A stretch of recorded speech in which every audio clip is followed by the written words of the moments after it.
José Luis Ortiz Nuevo viene de Archidona y antes de empezar la entrevista le he pedido por favor que nos cuente la auténtica verdad del famoso caso del cipote de Archidona, aquel que llevó a la magia sublime de la literatura el gran Camilo José Cela.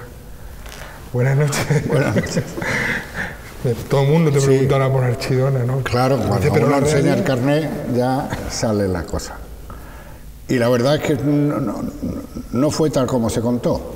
Lo sé además de buenísima mano porque mi hermano, Manolo el mayor de la casa, en ese momento era el empresario, el cine era de la familia.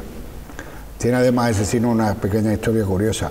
El cine se llamaba Archidona Cinema, pero lo de Archidona Cinema era una transformación de su primitivo nombre que era Agrupación Cinema.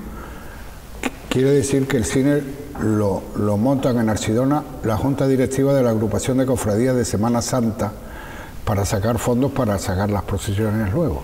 Pero un obispo que no le parecía oportuno que las cofradías se financiaran con un arte pecador, pues les prohibió el nombre ese y entonces se pasó a llamar Archidona Cinema.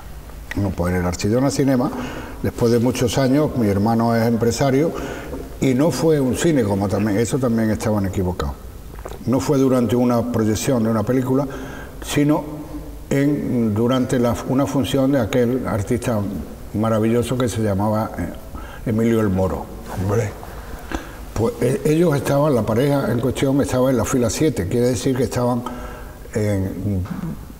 bueno, entonces no había los focos que hoy hay, pero en la fila 7 estarían iluminados, con lo cual no fue un acto clandestino, pero sí, bueno, completamente hecho y terminado.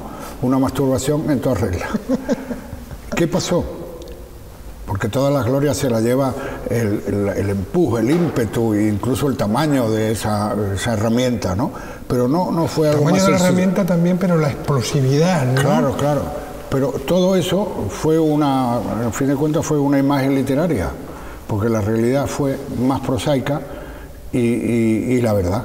Entonces, la verdad es que esta chica, que estaba con su pareja, cuando terminó, era ella la que masturbaba. Cuando terminó la masturbación y obtuvo su producto líquido, espeso, pues en vez de limpiarse discretamente la butaca, que era de madera, o en algún pañuelo, o qué sé yo, pues hizo así para atrás.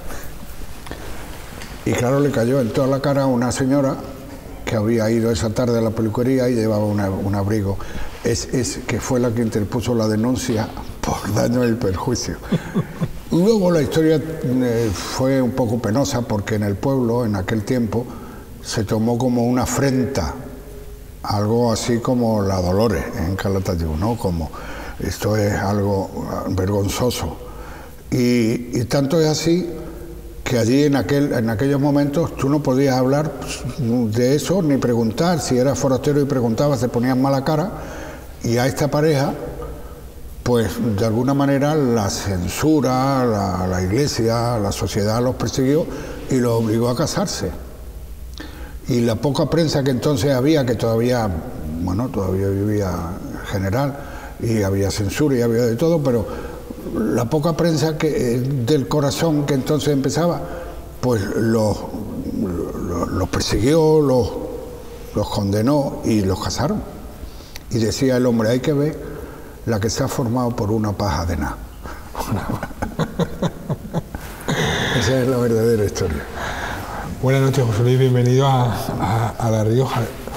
Qué difícil es definirte, ¿no? Porque eres un ser tan absolutamente poliédrico, escritor, investigador, programador, conferenciante, actor.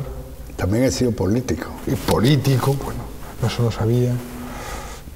¿Quién es José Luis Ortiz Nuevo? Porque la verdad es que vienes a Logroño a inaugurar los Jueves Flamencos y para un periodista es muy difícil sintetizar qué clase de persona eres, ¿no? Pues yo qué sé, ¿qué quieres que te diga? Me tengo por curioso y por preguntón y por no conformarme con las cosas que te dicen porque sí, sino buscar la razón y el porqué y la autenticidad de cada historia, ¿no? Entonces, yo me metí en el flamenco huyendo de la política cuando era joven, cuando conocí a Enrique Morente,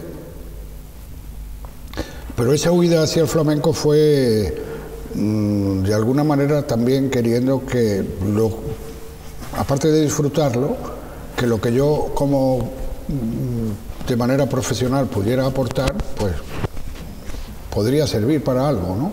Entonces yo estudié política, ciencias políticas, y recuerdo que el trabajo que hice en la asignatura de pensamiento político español fue sobre las letras políticas en el cante, y de ahí fui de alguna forma tratando de, porque yo me consideraba revolucionario y antifranquista, lo fui siempre, claro, pero luego conforme...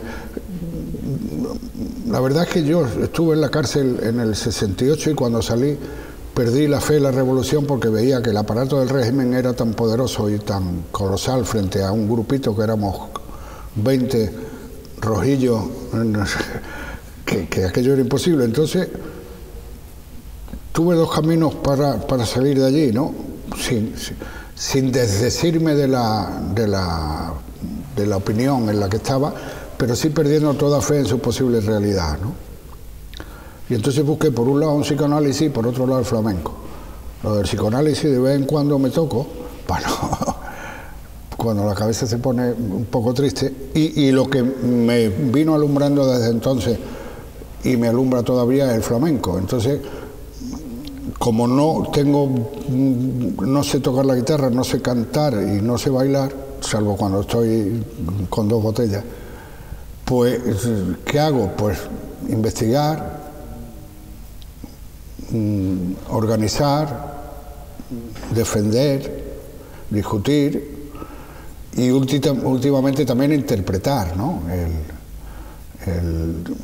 Los monólogos de Pericón o trabajos que estoy haciendo ahora, por ejemplo, uno que hice hace unos años en torno del dinero, con cante, guitarra y voz, y yo ahí contaba historias pues a partir de las letras del flamenco que hablan del dinero, de historias de flamencos que hablan del dinero, y fue una historia que a mí yo disfruté con eso. Y ahora, por ejemplo, estoy un poco con el mismo esquema, pero con la muerte. Baile, toque y voz para escuchar y voz para bailar. Y ahí pues me entretengo en recordar algunas de las grandes letras del flamenco sobre la muerte, y luego también en cómo viven la muerte y cómo la han vivido los flamencos, desde la asombrosa magnitud festiva de Pericón de Cádiz a la tragedia de la Periñaca, contando la muerte del marido por un acceso de una picadura de una mosca a lobá. A lobá. A lobá, sí.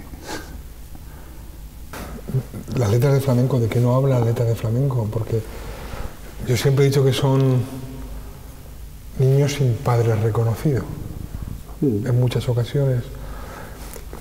La riqueza para nada prosaica de lo que hay, lo que puede esconder, por ejemplo, la soledad de la ciencia, que es una de las que yo tengo en la cabeza, que no me paran, ¿verdad? ¿Quién escribió eso? ¿Qué grandes escritores sin nadie que los glose, ¿no? Sí. Fueron capaces de escribir esos momentos? Has hablado del dinero, de la ideología política que también lo tienes, de la muerte. Claro, eso es lo que decía Manuel Machado, las letras, hasta que el pueblo no las canta, y además las canta sin saber quién son, de quién son, las coplas no son. Y él cuenta también cómo en algún momento de su vida se sentía particularmente feliz cuando oía cantar a alguien una copla sin saber quién era el autor y la cantaba a su lado. Eso es maravilloso. ¿Quién lo ha escrito eso? Gente con sensibilidad y gente con capacidad y gente a lo mejor sin alfabetizar, quién sabe, pero con una capacidad de sentir y de ritmo extraordinaria, ¿no? Y de síntesis. Y de síntesis. Porque sí. es perfección en sentimiento, perfección en ritmo y perfección de sentimientos, de descripción de sentimientos, y sí. Además a mí me alucinan las comparaciones que hace, ¿no?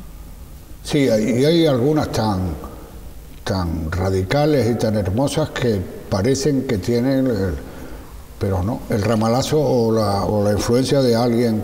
También existe, ¿no? La relación del mundo popular, en el flamenco me refiero, la relación de lo popular con lo clásico, con lo culto, es mucho más profunda y más extensa de lo que pensamos en todos los ámbitos. En el ámbito del baile, en el ámbito de la música, de la instrumental y en el ámbito de la poesía, la poética flamenca, ¿no? Hay por ejemplo, la prensa en español del siglo XIX está llena de coplas, algunas más malas, otras menos malas, otras más buenas, algunas copiadas, otras inventadas por gente. Eso ahora mismo es completamente inaudito, imposible que ocurra, pero la prensa del 19 está llena de coplas, ¿no? Por ejemplo, el flamenco es, yo creo, una de las condiciones que pueden definir al género es su naturaleza romántica. Cuando el flamenco se consolida y se codifica y empieza a crecer en estimación popular, es una criatura plenamente romántica, y su poética, yo creo que de alguna manera refleja mucho y reproduce esa actitud del romanticismo ante la muerte, ante la vida, ante los hechos, etcétera, etcétera, ¿no? No sé lo que le falta al flamenco, sí es lo mejor bueno, no lo que le sobra tampoco, pero sí es lo que abunda, ¿no? Sobre todo el flamenco es un cante huérfano y aparece la gran figura del flamenco es la madre. Sin duda. Es la madre. También tal vez porque yo considero, una vez presentando a Carmen Linares se me ocurrió, tampoco es un estudio antropológico, se podría hacer y fundamentar. Pero yo, por ejemplo, creo, o si no creo tal vez sea demasiado, estimo, considero que el flamenco, el cante flamenco tiene su naturaleza primitiva y originaria es un cante de hembra, de mujer. ¿Por qué digo esto? Eso es algo que ocurre ahora mismo también, no solo en los tiempos en el que el flamenco se hace. En una catástrofe, ¿qué se oye? Los gritos de las mujeres. En una noche de amor, ¿qué se oye? Los quejíos y los gritos de la mujer. En una muerte de un familiar, ¿qué se oye? En una pelea en la calle, ¿qué se oye? El grito de la mujer sobresale por encima de los... ¿Y quién llora? Los hombres nos han enseñado a no llorar y el canto es un llanto. En la lengua castellana que se inventó aquí no existe la palabra plañidero, solo plañidera. ¿Cierto? Nunca se ha usado, nunca, ni se ha necesitado. Entonces, ¿quién tiene en el mejor sentido de la palabra la desvergüenza para manifestar públicamente su dolor o su alegría, su parto o su acto de amor con un hombre? La mujer tiene esa capacidad de darse y de desahogarse gritando, llorando, chillando, maldiciendo. Que los hombres tenemos eso. Creo que los hombres que han cantado y que cantan son absolutamente maravillosos, ¿no? Porque son buenos profesionales y porque son de esos oficios que pueden alternar mujeres y hombres, pero en el fondo yo creo que la naturaleza originaria del cante es una expresión femenina. Y la guitarra masculina. Y la guitarra masculina. No hay ningún guitarrista reconocido homosexual, ninguno. Sin embargo, en el mundo del cante y del baile hay homosexuales, tanto en las mujeres como en los hombres. En la guitarra ninguna, ningún homosexual. ¿Qué cosa? ¿Qué cosa? En 2 siglos de historia más o menos. José, has hablado antes y no me resisto a preguntarte, ha surgido la palabra, el nombre de Enrique Morente, la figura de Enrique Morente. Y te decía antes de comenzar la entrevista que yo no iría que no le eche de menos. Su voz, su temple, no sé, todo lo que era Enrique. Y lo que sigue siendo, yo creo, ¿no? Lo que sigue siendo, yo... Aquí lo que pasa es que no soy neutral. No, bueno, la neutralidad es una cosa bien difícil. Eso para los suizos. Claro, claro. Para los bancos. Yo me crié en los pechos de Enrique, dicho en metáfora poética, ¿no? Yo me inicié en el flamenco con él, siendo un poco mayor que yo, pero un joven, y con el magisterio de Pepe de la Matrona y de Pericón de Cádiz. Porque justo cuando yo conozco a Enrique, Bernardo de los Lobitos, que me hubiera encantado haber conocido y haber tratado y haber disfrutado, habría muerto. Yo recuerdo de las primeras conversaciones con Enrique y eso, contar cómo habían estado en el entierro de Bernardo y con Pepe, con los viejos, y cómo se habían pegado una borrachera solemne después, como corresponde. Entonces yo conocí a Enrique en Zambra, en el tablao Zambra de Madrid, en el primero, no en el que hubo después, uno que estaba detrás de lo que ahora es el ayuntamiento, que entonces era Correo, y el Ministerio de Marina, que ahora no sé, la verdad no sé lo que será. Y que tenía la cosa era en el centro, al lado del Museo del Prado, el Ministerio de Marina. Bueno, pues detrás del Ministerio de Marina estaba Zambra, en la que trabajaba Enrique Morente muy joven. Y entonces ahí yo crecí en esto con él y yo me hice flamenco con él y desde entonces, pues claro, lo he querido y lo quiero y tengo el compromiso de en este año ya, en los próximos meses de abril y mayo, encerrarme en Granada en una residencia universitaria para escribir el envoltorio de todos los papeles que yo he hecho sobre Enrique en estos años, desde que nos conocimos hasta, bueno, recuerdo una entrevista que le hice para las Informaciones de las Artes y de las Letras, que dirigía Pablo Corbalán, y que gracias a Félix Grande se publicó, porque Félix era amigo de Corbalán y de Juan Pedro Quiñonero. Hombre, claro. De Juan Pedro Quiñonero, que era el segundo de a bordo de Pablo Corbalán, entonces en Madrid, en las Informaciones, y entonces consiguió una entrevista mía con Enrique, llevaba casi un año allí en la redacción, pues se publicara, que se publicó también estando yo en la Mili, en Ceuta, esa entrevista. Bueno, pues eso era en los años primeros 70, el 71, 72, por ahí. Desde entonces viene arranca esa amistad y desde entonces los escritos. Incluso hay una carta, Enrique Morente actuó en la Porra de Archidona, que hacía yo allí con un grupo de amigos que fundamos, es una pequeña peña, y hacíamos el festival La Porra de Archidona, y en el 70 actuó él con Meneses y Pericos del Lunar. Eso era el cuadro, digamos, grande. Luego hubo un concurso de cante por seguirilla que trabajaron y participaron una americana,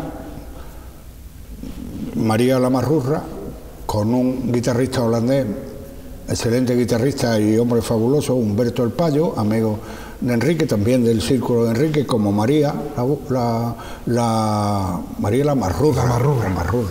una chica que hacía fotos, María Lamarrurra, y que grabó un disco entonces con Gonzalo García Pelayo, Lamarrurra, Manuel Gerena y Miguel Vargas, eran los concursantes, y ganó Miguel Vargas el concurso por seguirilla. Y luego hubo un concurso de letras también, porque considerábamos que era también había que renovar el repertorio de las letras, y ganó un poeta de Montilla con una letra que yo creo que es muy hermosa y muy muy en el espíritu de la seguirilla, aunque no haya muerte, pero sí hay mucha pesadumbre. Dice: aún crucificado, por ti le recé, y avergonzadito se volvió de espalda cuando te nombré.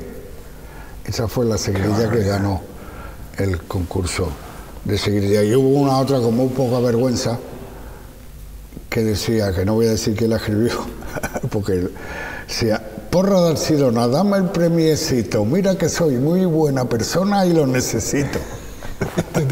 No, yo no. No, hombre, yo era el organizador, no iba a... Bueno, años antes sí fui, siendo un chaval en el instituto, organicé unos juegos florales en Archidona y los gané, sí. ¿Siendo organizador? Siendo organizador, sí. Claro, mi padre era el alcalde. Bueno, y mi profesor, don Teodoro, era el presidente del jurado. Bueno, lo tenías todo totalmente cogido.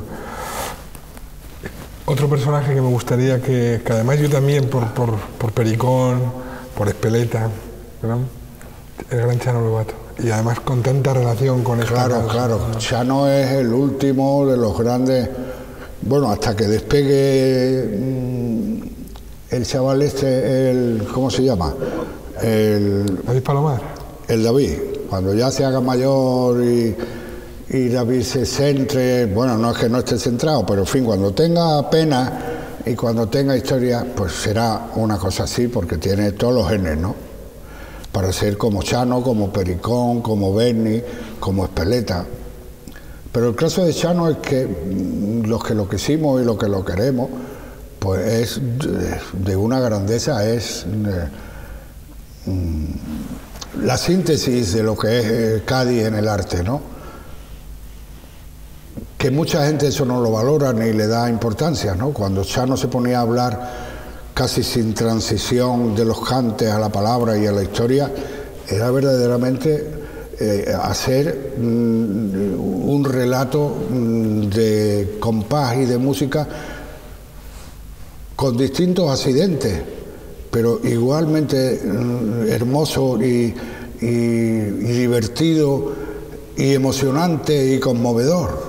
Claro, el por qué Chano conseguía atrapar a las multitudes de los festivales cuando últimamente usaba maravillosamente el recurso de hablar, pues era porque contagiaba con la misma intensidad que cuando cantaba.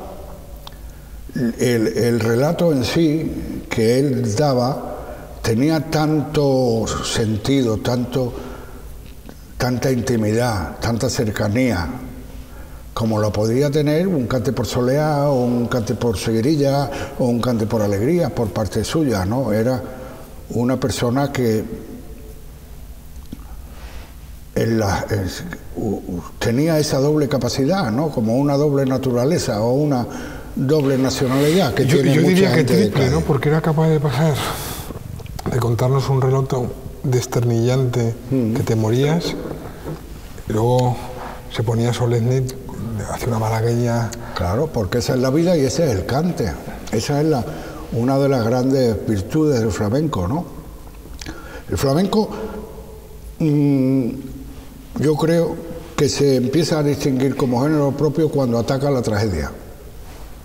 Porque hasta antes el flamenco el flamenco no existe, no. Antes el folclore y el tipo del andaluz, por ejemplo, es siempre la gracia, la diversión, la ocurrencia, La guasa. la valentía, incluso la navaja. Por ejemplo, en Cuba a las navajas todavía le llaman sevillana, ¿no? Entonces el flamenco se constituye, se codifica y se manifiesta ya como un género distinto cuando empiezan a rozarse la tragedia y la comedia. La gracia del andaluz,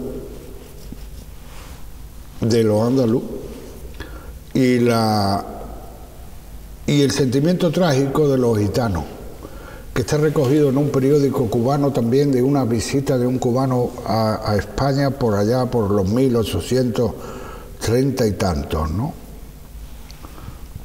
Entonces ahí se constituye esta criatura maravillosa en la que tanto se comunica cuando se comunica una pena como una alegría, ¿no? Que hay más divertido que una fiesta por bulería, o que hay más sensual y más atrevido y más gozoso que una fiesta por tango, o más enardecedor que una serie de cantes por fandango. Eso es entrar en un mundo de poderío y de satisfacción y de gozo extraordinario. Pero claro, también en la otra esquina pues te encuentras con el espíritu de la soledad, con el espíritu de la muerte, con el espíritu del silencio, ¿no?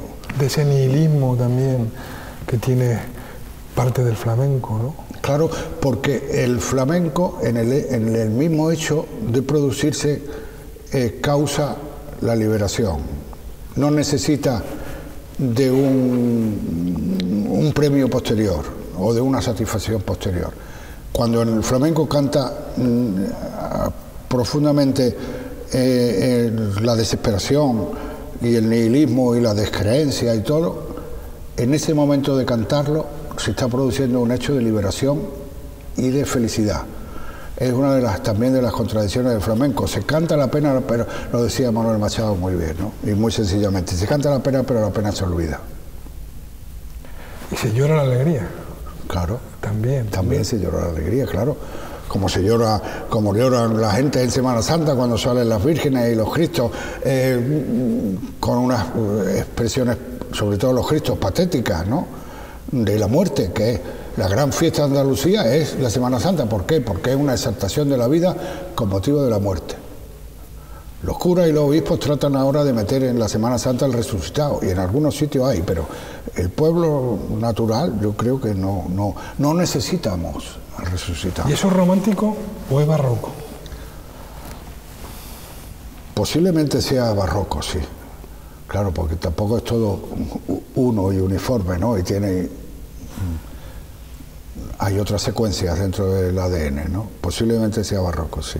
Porque ese sentimiento trágico de la gitanería, ¿no?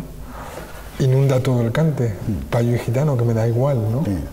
Y de alguna forma se confunden. Chano decía, no son gitanos, son flamencos. Claro. Bueno, es que la primera denominación el flamenco se llama así porque es sinónimo de gitano en el principio del tiempo en el que estamos, ¿no? A principios del siglo XIX lo dice Borro. En Andalucía, sobre todo, a los gitanos se les conoce por flamenco. Y entonces, el nombre de flamenco aplicado al género es sinónimo de gitano. De ahí que Silverio Franconetti, por ejemplo, nunca usara la palabra flamenco, siempre usó la palabra concierto de cante andaluz. Y las seguidillas en las que era un maestro nunca eran seguidillas gitanas como era la costumbre en su época, sino seguidillas del sentimiento. Seguidillas del sentimiento. Sí, porque él sabía perfectamente que decir flamenco era decir gitano. Por eso no entiendo cómo luego, al cabo del tiempo, Molina y Mairena, Ricardo Molina y Antonio Mairena, dijeran, no, aquí hay el cante flamenco, que es lo payo, digamos, lo menos importante, las malagueñas, las fandangos, los cantes que se llamaron menores o cantes chicos, y luego los cantes grandes, que son la toná, la seguirilla, la soleá y los tangos. No sé por qué pusieron ahí los tangos, pero esos eran los cantes gitanos andaluces. Eso decía en la clasificación que hacen Mairena y Antonio y Ricardo Molina. Los cantes gitanos andaluces son esos cuatro, que son los buenos, y los cantes menores son los flamencos. Cuando en el origen de todas las cosas se llamó a esta criatura flamenco como sinónimo de gitano. Y ahí quedó. La prueba está que Silverio nunca lo usó, pero perdió esa batalla. Perdió otra. Perdió la de Sevilla también, porque cuando murió se quería ir a Madrid a establecerse. Pero el gran protagonista, el gran codificador, el que fue empresario y cantador y aficionado y letrista, y bueno, Silverio, fuera de todo, pues perdió la batalla esa porque no aceptaba que el cante solamente fuera gitano cuando se decía cante flamenco. Ahora ya no significa lo mismo, ahora ya flamenco tiene su autonomía, digamos, pero en un principio fue sinónimo absolutamente, y si no era así, el cante se llamaría ahora de lo que fuera, ¿no? Y a mí me importa, lo digo muchas veces, que a mí el origen, por ejemplo, una discusión entre la familia flamenca. ¿De dónde viene la palabra flamenco? De esto, de lo otro, de flamenco, de campesino huido, que si en fin, las mil teorías que ha habido sobre eso. A mí eso me da exactamente igual. ¿Por qué? Porque fue un nombre que buscaron andaluces para nombrar a los gitanos. ¿Por qué? Pienso yo. Hay una razón muy sencilla.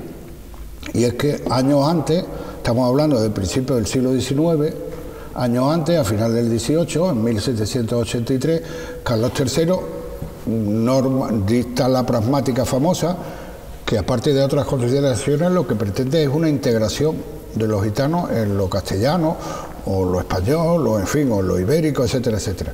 Bueno, pues en esa pragmática, entre otras cosas, prohíbe que se utilice la palabra gitano, porque Carlos III o sus asesores legales o lo que fuera, lo que vienen a decir es que los gitanos no existen.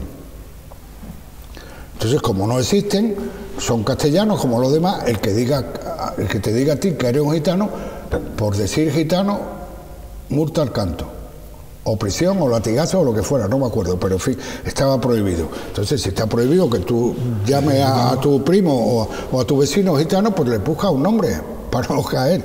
Y entonces, por lo que sea, hizo fortuna flamenco.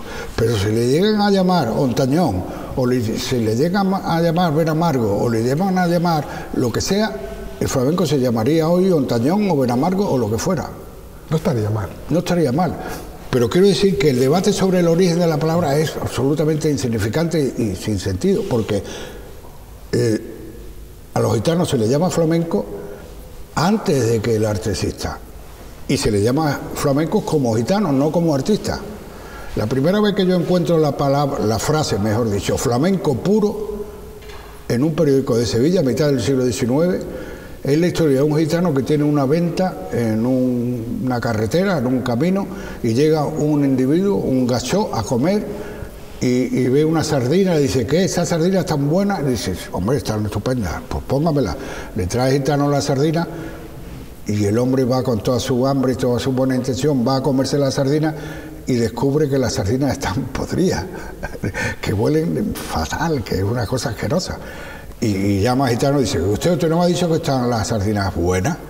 Y coge el gitano una sardina, la levanta así, la huele y dice, hombre, buenas están, lo único que pasa es que le están podridas.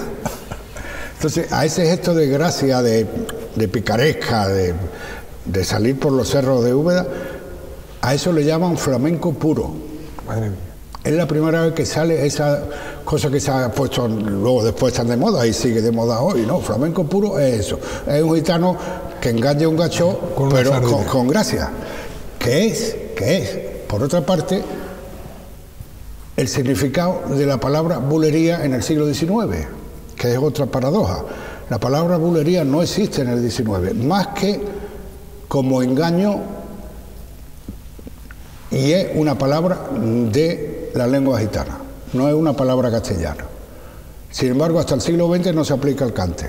En el siglo XIX, y entonces, evidentemente, yo creo que la bulería no es un cante del siglo XX, no puede ser. La bulería es una cosa primitiva, es el compás de la fiesta de la gente, del grupo, de la reunión, que viene antes que el solo, ¿no? Pero se llamaba de otra forma, se llamaba jaleo, se llamaba. Y siendo engaño, la niña Los Peines, a principios del siglo XX, en 1910, dice que la bulería es una cosa suya. Las cosas. Placer. José Luis, muchísimas gracias. Estaríamos ahora. Por el cante. Por el cante. Por la bulería y por Enrique. Y por la alegría.